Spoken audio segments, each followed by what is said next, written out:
नांदेरो मां ख़बर है। बिलावल भुट्टो ज़रदारी से पार्टी अगवाननि जी मुलाक़ातनि जो सिलसिलो जारी है।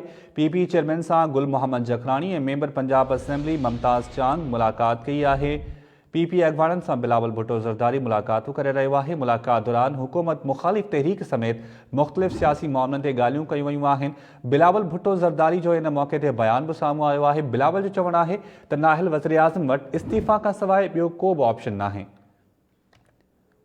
बिलावल भुट्टो ज़रदारी से पार्टी अगवाननि जी मुलाक़ात जो सिलसिलो जारी है। पीपी चेयरमैन से गुल मोहम्मद जखरानी और मेंबर पंजाब असेंबली मुमताज़ चांग मुलाक़ात कई है।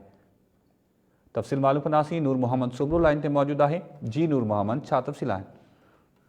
जी, Pakistan Peoples Party chairman Bilawal Bhutto Zardari Naudero House में पंजाब असेंबली के MP मुमताज़ चांग कश्मीर कनकोट जिले के जिले सदर गुल मोहम्मद जखरानी का मुलाकात कई है। मुलाकात दौरान हुकूमत मुखालिफ़ तहरीक ते गाल बोलती। पीपी चेयरमैन बिलावल भुट्टो ज़रदारी ॻाल्हाईंदे चयो त इमरान खान की हुकूमत मुल्की तारीख़ में सब खां वधीक करप्ट हुकूमत साबित थी है। पाकिस्तान जो अवाम हाणे इमरान खान का इस्तीफ़ा घुरी रहियो आहे। नाल वज़ीर आज़म वटि इस्तीफ़ा खां सवाइ ॿियो को ऑप्शन ही न आहे। जी उन्हीं मेहरबानी नूर मोहम्मद सुबरो तफ़सील ॾियण जे लाइ।